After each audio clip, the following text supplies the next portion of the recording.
जिले में नए एसपी का ट्रांसफर हुआ था। जो पहले एसपी थे उनकी जगह पर जब नए एसपी आए तो उन्होंने अपने कार्यभार को बहुत अच्छे से संभाला और अच्छे से संभालने के बाद में उनका इतना कार्य लोगों को पसंद आया कि वो चारों तरफ सोशल मीडिया पर और लोगों के मन में दिमाग पर हर समय एक्टिव रहने लगे थे। इसलिए लोग अपनी समस्या को लेकर के एसपी साहब के पास जाया करते थे और वो तुरंत अगर कोई कमी देखते थे तो एक्शन लिया करते थे और तुरंत सख्ती से कार्रवाई किया करते थे। इस वजह से वो लोगों के बहुत चहेते और बहुत प्रिय बन गए थे। जनता किसी भी समस्या के लिए परेशान नहीं होती थी, तुरंत उनसे समाधान करा लेती थी, चाहे वो किसी भी प्रकार का समाधान क्यों ना हो। इसी प्रकार से एक व्यक्ति उनके पास हाथ में शिकायत पत्र लेकर के जाता है और फिर एसपी साहब के पास बैठ करके रोने लगता है और कहता है कि सर, हम मार्केट में एक चाय की दुकान लगाते हैं छोटी सी, और वो चाय की दुकान ज्यादा नहीं चलती है, बस 50-100-200 रुपए ही पैदा हो पाते हैं। लेकिन यहाँ का जो स्थानीय थाना है वहां के कुछ पुलिस वाले जाते हैं और हमें बहुत ज्यादा प्रताड़ित करते हैं, परेशान करते हैं और हमसे हफ्ता वसूलते हैं। सर, हम कहां तक पैसे दें, हमें तो अपना गुजारा भत्ता करना ही मुश्किल पड़ा है। ये बात सुनकर के एसपी साहब तुरंत एक्शन मूड में आ जाते हैं और फटे पुराने कपड़े पहनते हैं, धोती कुर्ता पहन करके, और तुरंत उसी मार्केट में पहुंच जाते हैं जो उस बुजुर्ग व्यक्ति की दुकान लगी हुई थी। उस बुजुर्ग व्यक्ति से कहते हैं कि तुम बैठ जाओ पास में और मैं तुम्हारी दुकान पर बैठता हूँ, देखता हूँ कि कौन यहाँ पर हफ्ता वसूलने के लिए आता है। आखिर एसपी साहब जब वहां बैठ जाते हैं उसके बाद में कुछ पुलिस वाले आते हैं और फिर हफ्ता मांगते हैं और एसएसपी के साथ में वो किस तरह से बदतमीजी करते हैं, फिर एसएसपी साहब उनके साथ क्या सलूक करते हैं, ये पूरी सच्चाई इस वीडियो के माध्यम से जानने का प्रयास करेंगे। नमस्कार, प्रणाम, मैं हूँ रितेश कुमार। दरअसल आज की जो सच्ची घटना मैं आपको सुनाने के लिए जा रहा हूँ, ये सच्ची घटना उत्तर प्रदेश का एक जिला लगता है गाजियाबाद। गाजियाबाद में एक परिवार रहता है। उस परिवार में उस व्यक्ति का नाम निरोत्तम है।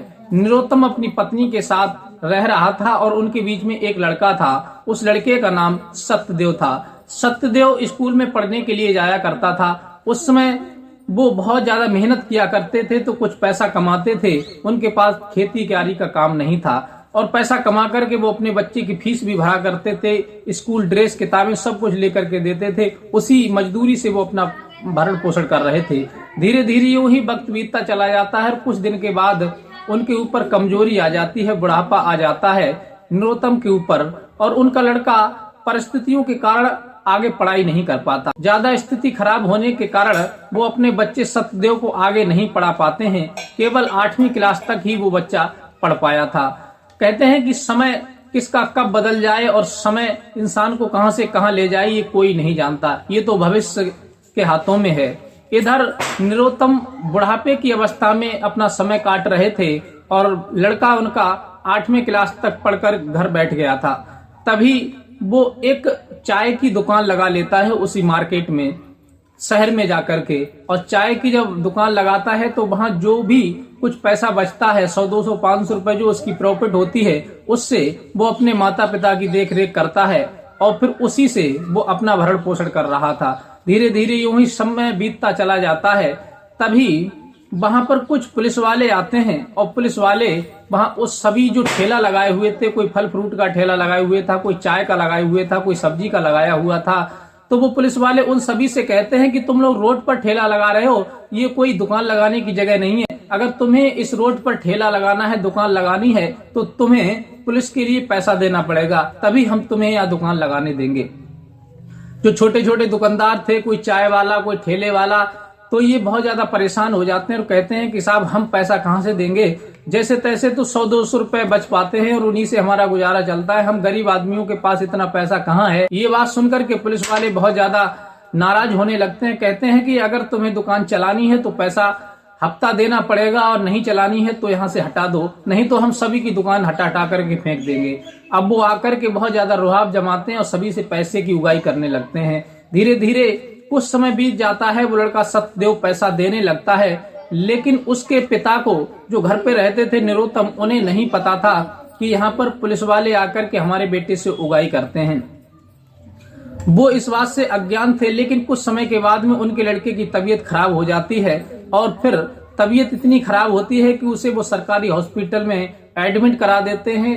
और सरकारी हॉस्पिटल में जब एडमिट कराते हैं, कुछ दिन उनका इलाज चलता है, उसके बाद वो उस अपने लड़के की छुट्टी करा के घर ले आते हैं और कहते हैं कि बेटा तुम घर पर रह करके आराम करो। और रही बात दुकान की, तो दुकान पर मैं बैठता हूँ, जो कुछ प्रॉफिट होगी उससे मैं तुम्हारा इलाज जरूर कराऊंगा, चाहे कुछ भी हो जाए। तब सत्यदेव के पिता निरोत्तम अपने लड़के की चाय की दुकान पर उस खोखे पर जाकर के बैठ जाते हैं, चाय बेचने लगते हैं और सत्यदेव घर पर आराम करता है। डॉक्टर ने आराम को बोला था और दवाइयां बताई थी, वो दवाइयां खा रहा था।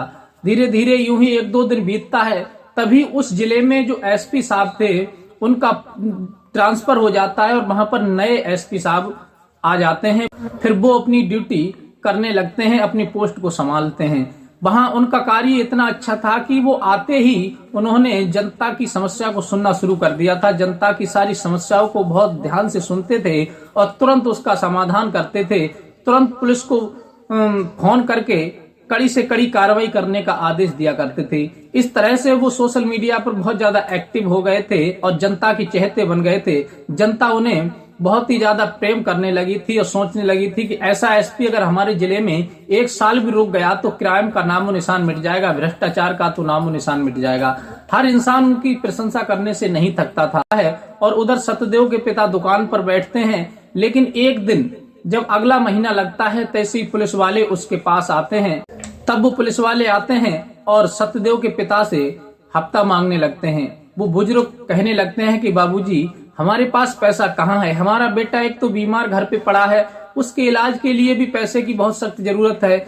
हमने सरकारी अस्पताल में उसका इलाज कराया लेकिन उसकी तबीयत में खास सुधार नहीं है। एक एक पैसे को हम दुखी है, घर में खाने के लिए राशन नहीं है। जो 10-20-50 रुपए पैदा हो जाते हैं इस दुकान पर, वही शाम को हम आटा ले जाते हैं, हमारे घर खाना बनता है। अगर वो पैसे हम आपको दे देंगे तो फिर हमारे घर का गुजारा कैसे चलेगा। वो पुलिस वाले कहते हैं कि तुम्हें दुकान लगानी है या नहीं लगानी है, ये कोई तुम्हारे बाप की जगह नहीं है जिस पर तुम खोखा लगाए बैठे हो। अगर तुम्हें दुकान लगानी है तो तुम्हें हमें पैसा देना होगा, और नहीं देते हो तो अभी हम तुम्हारा खोखा और ये केतली कप सब उठा करके फेंक देंगे।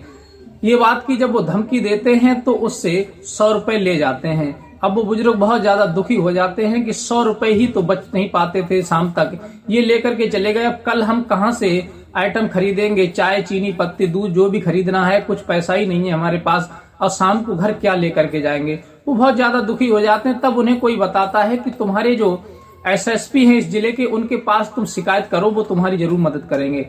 तब वो बुजुर्ग एक शिकायत पत्र लिखवाते हैं और लेकर के एसपी साहब के पास पहुंचते हैं और हाथ जोड़ करके कहते हैं कि साहब हम बहुत ज्यादा परेशान हैं, हमारा लड़का घर बीमार पड़ा हुआ है और हमारे लड़के ने एक दुकान खोल रखी थी मार्केट में, खोखा लगा लिया है चाय का। वहां पर कुछ पुलिस वाले आते हैं और फिर वो हमसे पैसे मांगते हैं, 100-200 रुपए पैदा नहीं हो पाते, बस वो ही ले जाते हैं। अब हम कहाँ से बच्चे की दवाई कराएं, कहाँ से घर का मतलब भरण पोषण करें। ये बात सुनकर के एसपी और ज्यादा एक्शन में आ जाते हैं। फिर वो कहते हैं कि चाचा तुम चिंता मत करो, हम तुम्हारी समस्या का समाधान कर देंगे। और फिर एसपी साहब कहते हैं कि चाचा एक काम करो, तुम्हारे जो फटे पुराने कपड़े हैं वो हमको दे दो और तुम 1000 रुपए लेकर के अपने घर चले जाओ और मुझे ये बता दो कि तुम्हारा खोखा कहाँ पर है जहां तुम चाय बेचते हो। तब वो एसपी साहब 1000 रुपए उस बुजुर्ग को दे देते हैं और कहते हैं कि तुम यहाँ से सीधे घर जाओ, जो भी राशन ले जाना है वो ले जाओ, अपने बच्चे के लिए खिलाना और उसका इलाज कराना, और आज पूरे दिन मैं आपके खोखे पर बैठूंगा, देखता हूं कि कौन तुम्हारे खोखे पर आता है।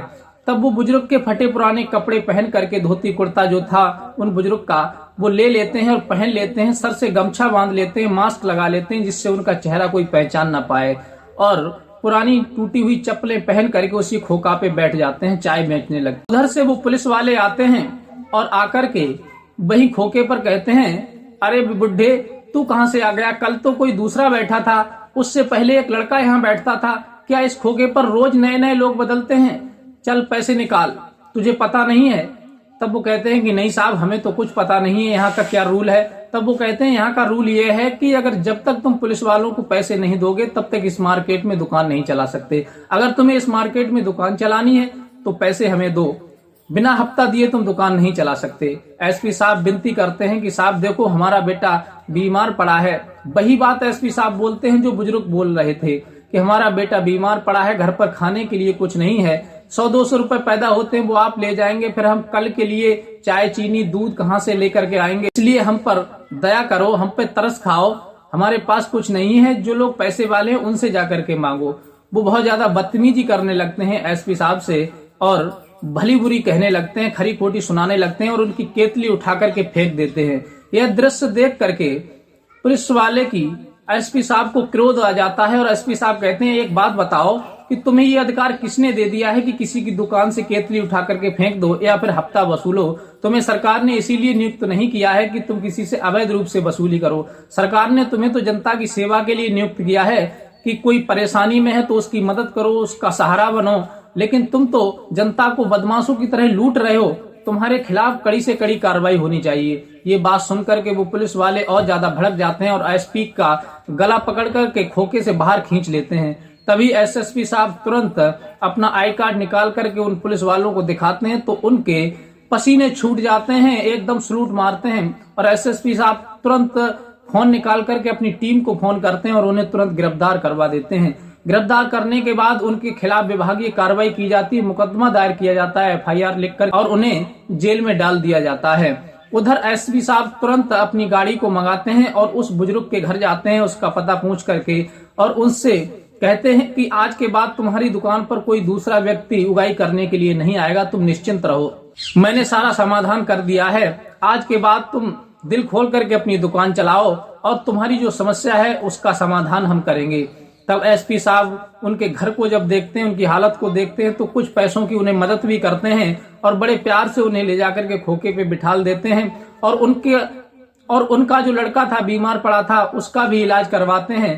पूरी तरह से उस परिवार की एसपी साहब मदद करते हैं और मदद जब होती है तो फिर ये बात सोशल मीडिया पर वायरल हो जाती है। सोशल मीडिया पर वायरल होने के बाद लोगों के जहन में यही एक बात आती है, दिलो दिमाग पर एसपी साहब छा जाते हैं कि एसपी हो जिले का तो ऐसा हो, जो एक गरीब की मदद की और पुलिस वाले जो जनता को परेशान करते थे, तंग करते थे, उनके खिलाफ इन्होंने कड़ा एक्शन लेकर के उन्हें सलाखों के पीछे डाल दिया है। सभी लोग बड़े खुश हैं उनसे और वो सोशल मीडिया पर एक्टिव हो जाते हैं। हर प्लेटफार्म पर, हर न्यूज चैनल पर उन्हीं एसपी साहब की चर्चाएं चल रही थी। तो साथियों, ये थी कहानी एसपी साहब ईमानदार की। इस कहानी को सुना करके हमारा उद्देश्य किसी का दिल दुखाना नहीं है, न ही किसी को परेशान भावुक करना है। हमारा उद्देश्य केवल ईमानदार इंसान की झलक आपको दिखाना है कि समाज में सभी भ्रष्ट नहीं होते, कुछ ईमानदार भी अफसर होते हैं और कुछ ऐसे भ्रष्ट पुलिसकर्मी होते हैं, कुछ भ्रष्ट अधिकारी भी होते हैं, कर्मचारी भी होते हैं, जो जनता का बिन वजह खून चूसते हैं और उन्हें परेशान करके अवैध रूप से उनसे वसूली किया करते हैं। उन्हें तो ना तो गरीब में कोई अंतर दिखता, ना अमीर में कोई अंतर दिखता।